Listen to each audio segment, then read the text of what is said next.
more, but the two people I do want to make special thank you. Diane Clay, again, who works hard to handle the city catering copies at whatever facility, so thank you, Diane. And I want to talk a little bit about Kenny.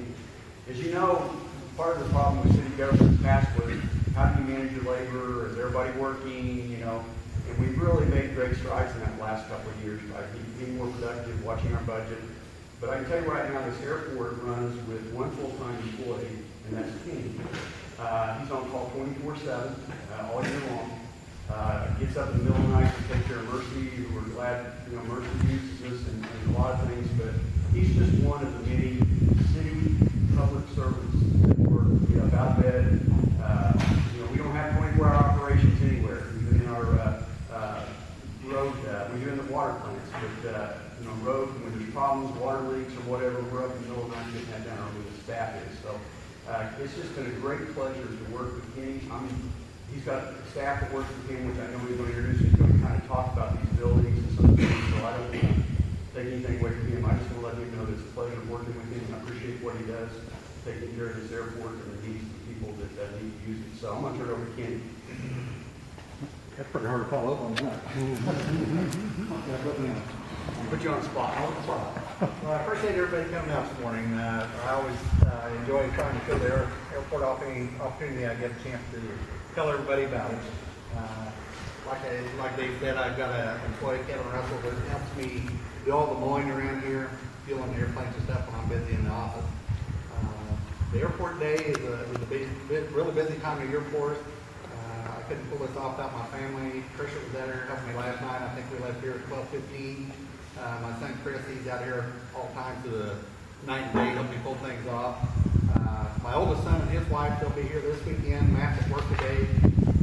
Pretty exciting to have one of the Eagle Med helicopters here this weekend because Matt's flying as a flight nurse on the helicopter now. So that's exciting for me to see that.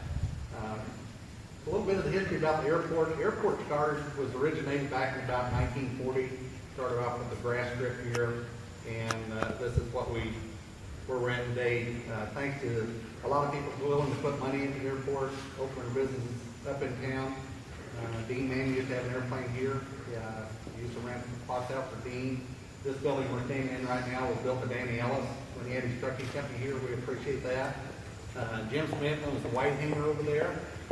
You can see we have the door open over there right now, and I should have got up maybe an extra 15 minutes earlier this morning. We could have had the jet setting out here where you really could have got a good close look at it. But you can see it inside the door over there. Approximately 5-6 years ago, Warcraft built a big building over here. They have a team here that they fly all the time for their business. The airplanes we have in here right now are not owned by all local owners.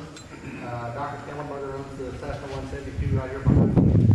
In the corner is owned by Greg Post. He has GT Express there in town. Dan Anderson owns the Bonanza in the back out here. He lives in Mountain City. He's a heavy construction worker up there. The Cruisers has the other Bonanza in the back corner. And the twin Comanche over here belongs to Jim Smith. They use it on some of the smaller trips for back when he was doing his business. They could fly over train wreck, take pictures of the train wreck, come back and send a railroad an estimate. It was a lot easier or a lot more feasible to operate that airplane than it was the Jet or the Cheyenne that he had at that time. The team there has sitting right here behind me. This belongs to a skydive company out of the Kansas City area. This airplane operates up in Butler, Missouri all the time.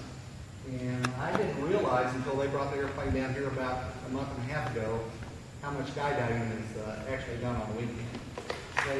It's nothing unusual for this airplane to make 6 trips or 10 trips a day with skydivers. And I'm not sure how many get in an airplane, but I know it won't be me because I'm not going to jump out of it. You'd have to throw me out of it and hit the ground. But it's nice. Les Gordon is the owner of this airplane, and Les used to rent a spot from me years ago. One of the reasons he came back is because of the service that we were able to provide for Les. So he flew the airplane back down here. It's going to be for a short period, just possibly 2 weeks, maybe a month, while they were doing some work on the airport with this airplane at that. But because we've taken such good care of it, he's decided to leave the airplane down there now. So it's a nice addition to add to our aircraft we have out here. Some of the services we provide, we do catering for some of the larger aircraft are coming in and out here. Some of the people applying to do business for Live Conoco, well, we don't do too much catering for Live Conoco because John flies down to Kansas City. But DACO, Mercy Health System, we cater a lot of meals for their aircraft. They'll come in and have their staff meetings, come back to the airport, we have the meals ready for them so they can have a meal on board where they're going to their next destination. We do sell two types of fuel out here. We have it's an aviation fuel avgas, which is low lead 100, and then we also have the jet fuel. Our biggest seller is the jet fuel right now. I started targeting the larger aircraft years ago, and it's paid off very well for us. When I originally started here, we were selling about 15,000 gallons of avgas a year and about 8,000 gallons of jet fuel.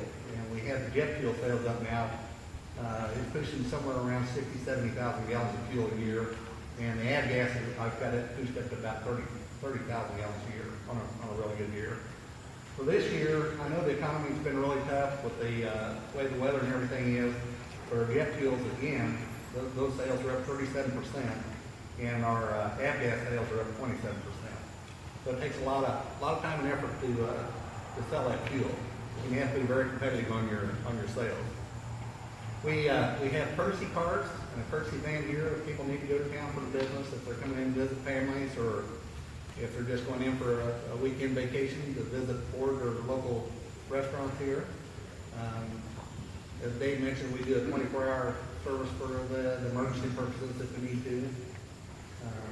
Behind me right here, one of the ways we were able to push fuel into the airplanes, we were very fortunate. We had a company that donated this jet fuel truck to us, and so we can service all the larger jets and the helicopters now right on the ramp, versus where we used to have to take them down by the fuel farm, which was kind of a dangerous situation getting some of the larger aircraft in and out with the jet blast or the prop wash, not knocking the doors off the hangars. So we were able to use the truck now to service the larger airplanes right out here on the concrete ramp that we have. Or if they land on the concrete ramp in front of the Warcraft hangar, we can drive over there and fuel them as well. Big red tractor we have behind us, we acquired that with an FAA grant in 2005. That's a $70,000 piece of equipment that we bought, but the city only had to pay $3,000 out of their pocket to get that piece of equipment. That's what we use for snow removal out here. Very fortunate last winter we didn't have to use it, but the winter before it was used quite a bit with the getting snowstorms we had. The little blue mower we have out there with the light canopy on it, that's what we use to maintain the facilities out here. And just to kind of give you an idea, there's about 20 miles of runway. By the time you do all the mowing around that, we ride that about 20 miles in a day's time just to get that dressed up around the runway.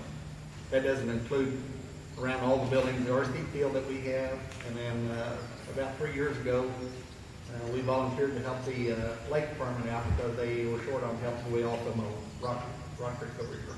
So we ride the mower a lot out here. We do have a full-time mechanic on the field now. His name's Derek Myers. It's Myers Worldwide Aviation.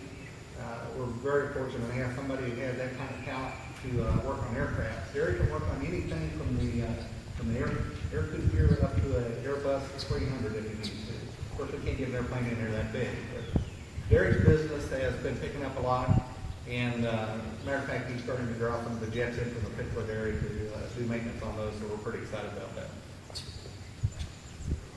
If anybody has any questions or anything about the airport, I'd be glad to try to answer them. If you'd like to walk around and look at the airplanes, you're more welcome to do that as well. Don't forget Saturday morning, we're going to be here bright and early, and bring your lawn chairs and enjoy the day. It's going to be a fun event. Do you have any future plans for the airport? We do. We're working on trying to extend the runway right now. Thank you, Dave. I have a lot of plans for this, if we can come up with plans to do this, but we're currently working on trying to extend the runway right now. And one of the other things, and I'm glad you asked me that, we are in the process of trying to start a small flight school out here. We do rent the 172 out here right now. Rick Kellenberger does that. Great Coast is about a 150. We're going to put in on a rental. We have a flight instructor, Bill Waldron. I think we're going to have another flight instructor come on board right after the first of the year.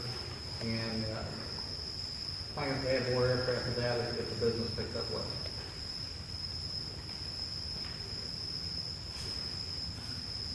Do you have a drawing?